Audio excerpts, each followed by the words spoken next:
Hi, my name is Coach Martin Gooden. Thank you for pressing play on today's video. Right, today's video is going to be about, as January 2020 is coming, there's going to be a lot of people who are going to try and position themselves and put themselves in a position to be more active and lead a healthy lifestyle. What you're going to find out, it's not about, making the bell chime for 2020 and then picking up something what you're not used to doing. It's about creating habits. It's about doing things what you actually enjoy. It's about, probably teaming up within a group of people just like yourself who are going through similar experiences and looking at getting the same types of goals. So today I'm going to be interviewing for a very short period of time Natalie. Yes?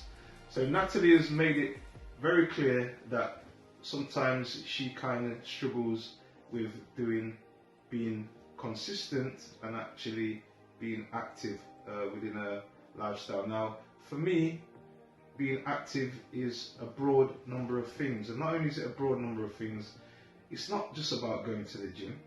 It may be just about doing a bit more walking, a bit more cycling, doing stuff what people deem as non-active, but they actually are some form of physical and mental activity.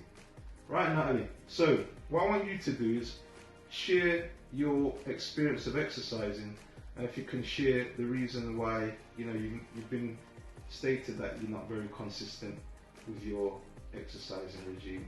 And the question what I'm going to ask you, basically, have you ever found any form of exercise what you kind of really enjoy? What you've, stuck to? Nothing basically. I've stuck to, but I like yoga. You like yoga, okay. What benefits you got from doing yoga? Relaxation. Yeah. Stretching. Stretching, yeah? Stretching your muscles, yeah? Yeah. Okay. What else? Absolutely. Oh, it doesn't sweat out the hair. Oh, yes, yeah. Black women and their hair, by the way, yeah, they kind of struggle when they get dampness or even in a swimming pool, yeah. Cuts their hair, yeah, cuts their hair. Right, so what other activities have you actually done what you didn't enjoy? Boxing was something what you tried, what was the thing about boxing, what made you kind of stop, basically? I liked doing the boxing, the circuit. Yeah. I enjoyed that. What type of circuits? Were you doing time circuits on certain exercises, yeah? Yeah, okay. I like that. Yeah. But the actual boxing I didn't like because my nails. Right, okay. I can't form a fist properly, I'm not very good at punching. Right, okay. I haven't got good coordination. Right, okay. So as an overview of certain things, would you say it's more a case of being able to do something over a period of time rather than doing stuff what you're not going to enjoy? You know what I mean? The truth is, I'm lazy. Right, okay. And I'll be the first to admit that I'm lazy, and if I'm not pushed, I won't do anything. And also, because I don't look like I need to go to the gym, it's something So like what are you trying to say? You're physically gifted. I am, yeah, Physically gifted, yeah, okay. But also I know internally it's not a good thing because, there could be health implications in regards to your heart and... Question, right, so good point. So, yes, there are some people that genetically look amazing, they don't even have to worry about what they're eating, they don't have to worry about exercising consistently. And also you've got people that are not so genetically gifted, just like myself, perfect example of a mesomorph. Don't train, put on weight. Okay, eat the wrong things, it affects my weight straight away. It affects my body fat level straight away.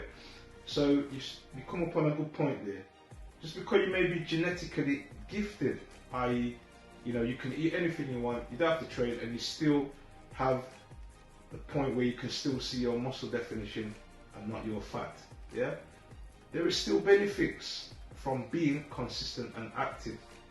Just because you do not exercise and eat well doesn't mean that you are not going to get the benefits. You still have to do some form of physical activity and eat as well as you can to enable you to get the benefits from physical activity and a healthy lifestyle of eating.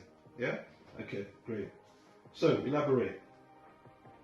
Okay, you were saying that obviously you're genetically gifted, and you find that also I wouldn't that say that gifted, but I'm okay. yeah. But obviously you also stated that you are not getting the benefit because you're not actually doing anything. I'm not, no, I don't. I really don't like exercise. You don't like exercise. So what have you actually done or willing to do to change that perception for you to get involved in something what you can do consistently, apart from yoga, what you said you enjoy? Running, I suppose. Yeah, you're a strong runner, yeah. But do you enjoy running? Because I haven't done it for a long time, I find that I'm out of breath quite quickly. Right, okay. But I know as I build it up over time, Yeah. I'll be okay. Yeah, any other form of activity? What about pole dance? You tried pole dancing? Yes, I've done pole And what did you? I've got good upper body strength. Yeah.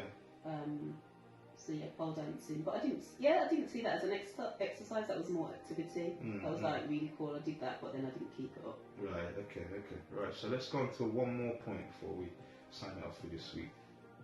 The dreaded nutrition and diet. Okay. We just said you know you're physically gifted, right? So the other thing is here. What is your perception and your routine to do with your nutrition on a weekly basis at the moment, as we say? I have no routine. I have no nothing. I just eat what I like when I like. I don't eat breakfast, lunch, and dinner. Yeah. I think my first meal may be at 6 o'clock. Yeah. In the evening, that is. And I don't eat healthy. So again, I know that's not a good thing. Right. Okay. So let me flip this around now. If you wanted to change it around, could you change it around? Is it a case of not having enough knowledge? Is it a case of not understanding how food and food groups work? Is it the fact that you just can't be asked? Knowledge and time. I work on sociable hours, so I haven't got the knowledge because I've lived all my life just being able to eat what I want and do what I want. But I also know now I'm getting older, it's important to eat. Yeah. So have a balanced diet. So what would it take?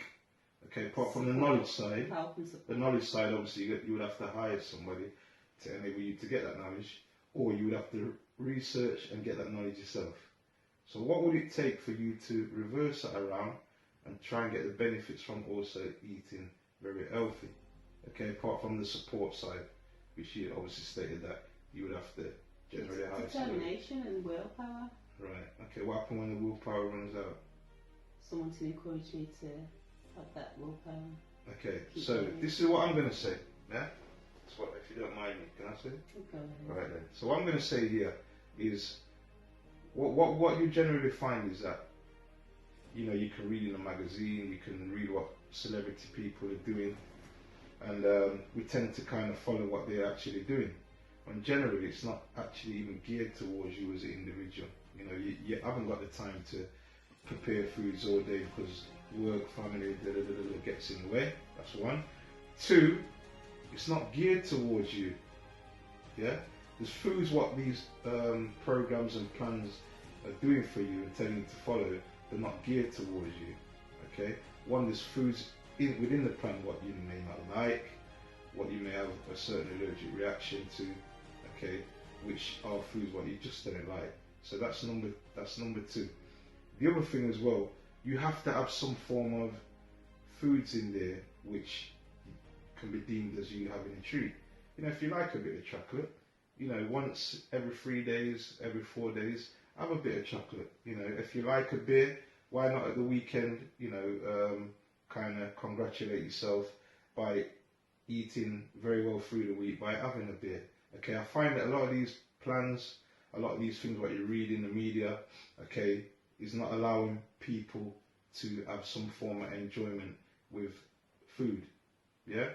If it's all strict, got to have this, can't have that, can't have a beer, can't have a little piece of chocolate, okay, the chances are people are going to relapse and fail. And that's what generally happens.